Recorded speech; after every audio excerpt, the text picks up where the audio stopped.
नमस्कार, आप देख रहे हैं एबीपी न्यूज। मैं हूं आपके साथ प्रीति मिश्रा। आइए नजर डालते हैं आज की खबरों पर।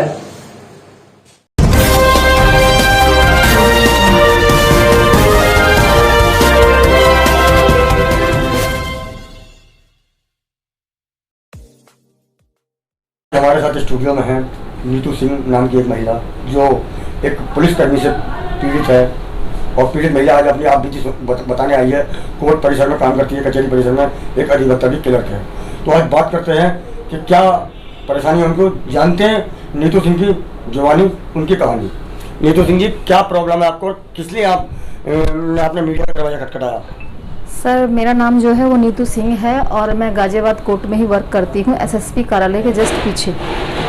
सर, मेरी जो समस्या है वो इतनी मतलब कठिन है। मैं मतलब 3 साल से इतनी प्रताड़ित हूँ, इतनी परेशान हूँ कि मैं अपनी बातों को कैसे शब्दों में रखूँ, कैसे बताऊँ, मुझे खुद समझ में नहीं आ रहा है कि एक गाजियाबाद में जो है जो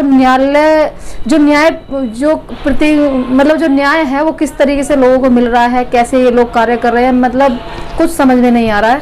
सर, मेरा नाम नीतू सिंह है। मैं जो क्या नाम है, मेरी एक समस्या ये है कि मेरे पास में एक जो है गाजियाबाद में ही पोस्टेड एक महिला थी, आरक्षी नीतू गौतम, पुत्री लक्ष्मी नारायण गौतम। सर, मैं उसको बिल्कुल भी नहीं जानती थी कि वो महिला कौन है। मैं तो सिर्फ अपना काय में पोस्टेड थी वो महिला ट्रैफिक में पोस्टिंग थी सन 2019 में, यहीं पर गाजियाबाद के अंदर ही। तो सर, वो महिला जो क्या नाम है मेरे पास में जो है, मैं बैठी हुई अपना काम कर रही थी और मेरे पास में जो है सिर्फ शपथ पत्र बनवाने आई थी। और शपथ पत्र बनवाने के बाद में वो मेरा सिर्फ मोबाइल नंबर ले गई। मैंने सिर्फ शपथ पत्र उसको बनवा कर दिए और मैंने अपना मूल्यांकन मांगा तो उसने उनका मूल्य नहीं दिया, जिस बात को लेकर सिर्फ थोड़ा सा विवाद हुआ था। विवाद होने के बाद में इस महिला ने जो अपनी पुलिस की वर्दी का रोप दिखाया कि मैं यहीं गाजियाबाद पोस्ट हूँ और तू मुझसे पैसे लेगी, ले 50 रुपये पकड़। मैंने वो 50 रुपये नहीं पकड़े, उन पैसे। इसी बात को लेकर जो सर उसने एक फर्जी मुकदमा मेरे खिलाफ लिखवा दिया। लिखवाने के बाद में उस पर जो है मैं एसएसपी के दरवाजे गई, डीआईजी के दरवाजे गई, सबके पास में मैं गई, लेकिन मेरी कहीं कोई सुनवाई नहीं हुई। उसके बाद में सर मेरे साथ में उसने जो है सन 2020 में 25 और 27 फरवरी को मेरे साथ में 25 फरवरी को गाजियाबाद कोर्ट के अंदर ही भरी पब्लिक में मेरे साथ में इतनी मारपिटाई करी थी जिसकी सूचना मैंने एसएसपी ऑफिस को दी थी। फिर मेरे उसी दिन रात को ही 8:30 बजे करीब 8 साढ़े 8 बजे करीब इसने मेरे घर पे अपने परिवार वालों को लाकर मारपिटाई करी थी और कहा था कि मुझे 8 लाख रुपए दे दे, मैं जो है फैसला ले लूंगी। 8 लाख रुपए किस बात के मांगे थे? सर, रंगदारी मांग रही थी कि मैंने तेरे खिलाफ जो मुकदमा दर्ज कराया है, ला मुझे 8 लाख रुपए दे, 8 लाख रुपए में फैसला ले लूंगी। वो मेरे को इसलिए प्रताड़ित कर रही थी ताकि मैं कोई और कार्रवाई उसके खिलाफ ना करूं। मैं जो एसएसपी के पास जा रही थी, इनके पास जा रही थी, उसको इस बात से भी आपत्ति की कि मैं कानून की सलाह क्यों ले रही हूँ, मैं कानून के पास क्यों जा रही हूँ, मेरी समस्या इतनी पीड़ित है। सर, उसके खिलाफ में मैंने सर 8 महीने एसएसपी के चक्कर काटे। मेरे साथ इतना मतलब कांड किया, इन लोगों ने मार पिटाई करी, मेरा शीशे फोड़ दिए, जिसके ऊपर में सर कोर्ट द्वारा उस पे 156(3) में SC/ST एक्ट का मुकदमा दर्ज किया गया। क्या वो भी SC है? नहीं, वो SC नहीं है, वो पंडित है। मुझे भी बाद में ही पता लगा कि वो पंडित है, मारपिटाई के बाद में पता लगा। आप SC जाति से बिलोंग करती हैं? हाँ, मैं SC जाति से बिलोंग करती हूँ। और सर, इतनी मारपिटाई होने के बाद में मैं थाने भी गई। मैंने थाने में कहा मेरा मेडिकल कराओ। सर, किसी ने कोई मेडिकल नहीं कराया मेरा। 8 महीने बाद फिर कोरोना का काम वो हो गया। 8 महीने बाद जब मेरे कोर्ट के द्वारा मेरा मुकदमा पंजीकृत हुआ, जिसपे जांच जो है CO सेकंड के यहाँ पर अवनीश कुमार के यहाँ पर मेरी जांच पहुंची, तो मेरे मुकदमे को 9 महीने तक उसको बंद करके फाइल करके रखी रही। मैं चक्कर काटती रही कि सर मेरे मुकदमा दर्ज हुआ, इस पे कार्रवाई करें, मुकदमा दर्ज हुआ, इस पे कार्रवाई करें। कोई कार्रवाई उन्होंने नहीं की।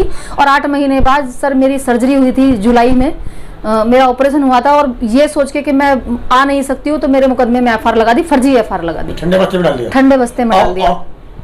मैंने सर दोबारा अब उसकी री इन्वेस्टिगेशन कोर्ट द्वारा वापस भिजवाई है। सर 25 मार्च सन 2022 को मेरी जांच पहुंची है वहां पर कोर्ट में, मतलब CO के यहाँ पर जांच पहुंची है कोर्ट द्वारा।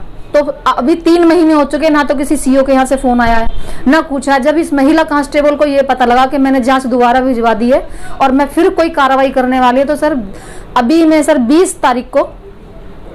20 जून को सुनवाई के समय में 20 जून को इसने मेरे साथ भरी कोर्ट में मेरे साथ में मुझे जाति सूचक शब्द कहे, मुझे साथ इतनी मार पिटाई करी जज साहब के सामने, पेशकार के सामने। 20-25 अधिवक्ता थे। मैडम ये बात आपकी ये तर्क आपका गलत है कि जज साहब के सामने मारपीट की क्योंकि फोर्स भी होती है और जज साहब के सामने मारपीट नहीं हो सकती, बड़ी अदालत में मारपीट नहीं हो सकती। सर वहाँ पे आप चाहे अगर इसकी जांच करें, इंक्वायरी करें, जज साहब ने दोनों को निकाल दिया कोर्ट से बाहर जब वहां पर ज्यादा गाली गलौच हो गई। मानना हुई अगर आप सर जज साहब खुद इसकी अभद्र भाषा को देखकर ना कानों पे हाथ रख लिया उन्होंने, और उन्होंने जो है दोनों को ही, ये नहीं जज साहब ने पेशकार द्वारा और अपने कांस्टेबल द्वारा हम दोनों को ही कोर्ट से बाहर निकाल दिया। फिर बाहर खूब लड़ाई झगड़ा हुआ, मैं नीचे से थाने गई पुलिस प्रशासन की मदद लेने की, इतने वो वहां से भाग गई। फिर मैंने उसकी एसएसपी के यहाँ कंप्लेन करी है, एसएसपी ने अभी तक भी कोई कार्रवाई नहीं की है, ना कोई जांच की है, ना क्या चाहती हूँ मैं तो ये चाहती हूँ कि मेरे मुकदमे में कार्रवाई हो, मेरा कबीरनगर थाने में मेरा मुकदमा पंजीकृत हो, जो मेरे साथ में जो दोबारा से मेरे साथ मारपिटाई हुई है, और मेरे SC/SC एक्ट मुकदमे में मेरी जो है कार्रवाई होनी चाहिए।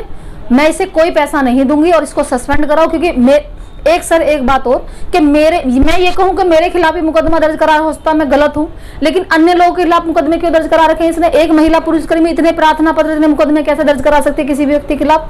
आम जनता के तो मुकदमे दर्ज नहीं हो रहे हैं किसी के भी।